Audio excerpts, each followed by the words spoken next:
Física avançada. Física nuclear. A descoberta da radioatividade.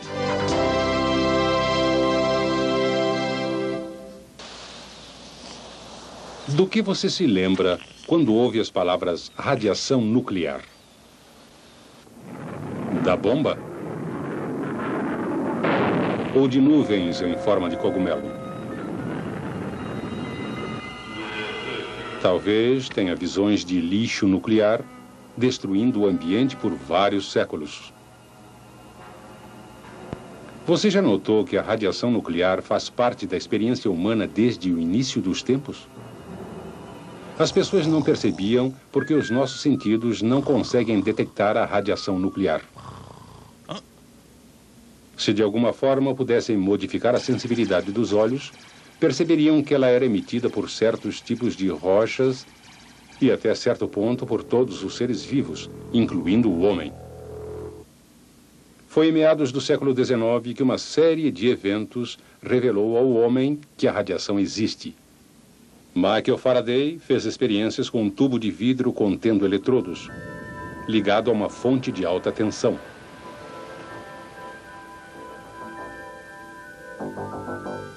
Quando o ar foi retirado do tubo, apareceram raias de luz entre os dois eletrodos.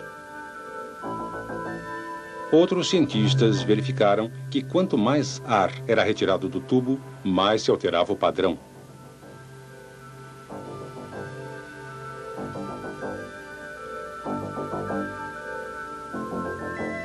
Quando se coloca uma tela fluorescente em um tubo altamente evacuado,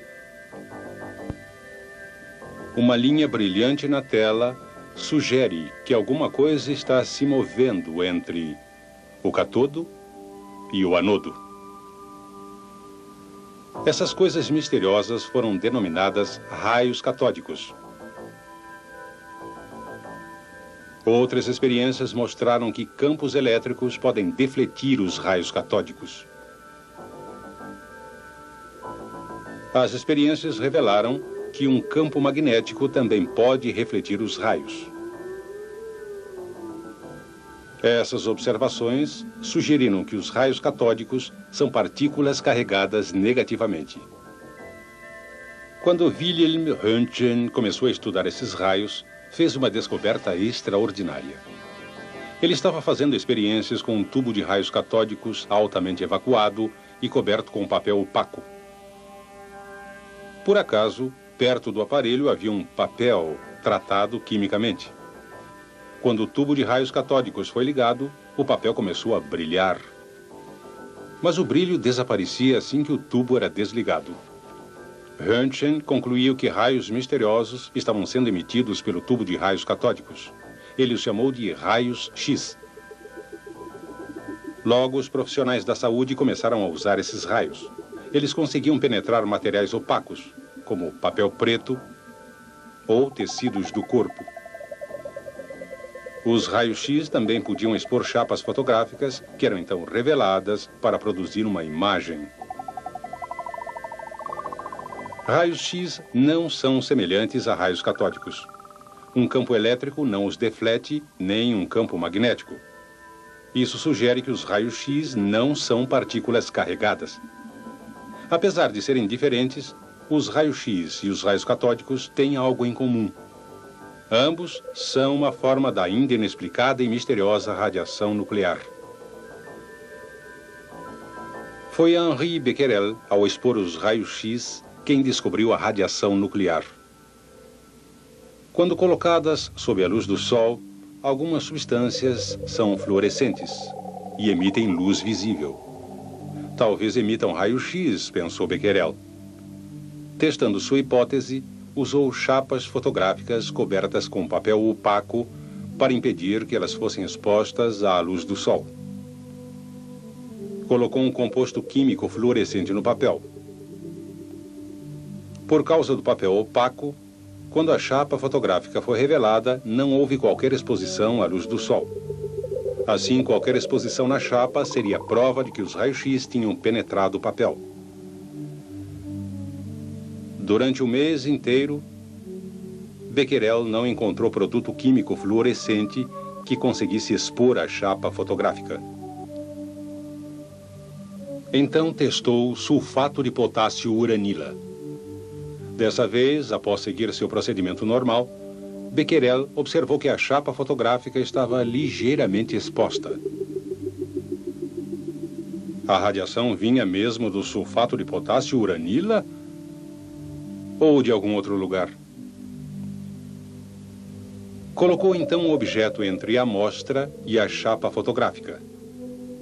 Quando a chapa foi revelada, apareceu o formato do objeto, o que parecia comprovar sua hipótese de que os raios-x estavam sendo produzidos diretamente de sua amostra fluorescente. Mas, certa manhã, o céu ficou nublado, logo depois que ele preparou outra experiência com sulfato de potássio uranila. Becquerel então deixou a experiência de lado. Como o céu permaneceu encoberto durante vários dias, já impaciente, decidiu revelar as chapas a si mesmo. Para sua grande surpresa, elas estavam muito expostas. Ele percebeu logo que a amostra tinha emitido algum tipo de radiação sem ser estimulada pela luz do sol. Esses raios Becquerel eram similares aos raios-x por sua capacidade de penetrar o papel, que era opaco à luz visível. Mas pareciam ser diferentes dos raios-x, porque os raios-x podiam ser ligados e desligados, o que não acontece com os raios Becquerel. Mais tarde, ele verificou que no sulfato de potássio uranila, o metal urânio parecia ser a fonte dos raios Becquerel. Os raios Becquerel não eram afetados pela aplicação de calor ou por tratamento do composto de urânio com produtos químicos. Becquerel também testou seus raios com um eletroscópio. Quando um eletroscópio é carregado, cada folha tem um excesso da mesma carga elétrica. As folhas se repelem. Normalmente, o ar isola essas folhas e elas descarregam só lentamente. Mas a radiação de Becquerel parecia modificar a natureza do ar ao redor do eletroscópio. O ar se tornava condutor e cargas em excesso nas folhas do eletroscópio eram rapidamente neutralizadas, descarregando assim o eletroscópio. Qual era exatamente a fonte dessa radiação? Marie Curie descobriu que o elemento tório também emitia esses raios. Juntamente com seu marido Pierre, Marie começou com uma enorme pilha de minério de pechblenda e desenvolveu um processo laborioso para extrair quantidades muito pequenas de dois novos elementos que eram emissores potentes de raios Becquerel. Eles denominaram esses elementos polônio e rádio. Ao contrário de um tubo de raios catódicos ou um tubo de raio-x em que a eletricidade fornece a energia para produzir a radiação, esses raios Becquerel pareciam ser emitidos sem qualquer fonte externa de fornecimento de energia.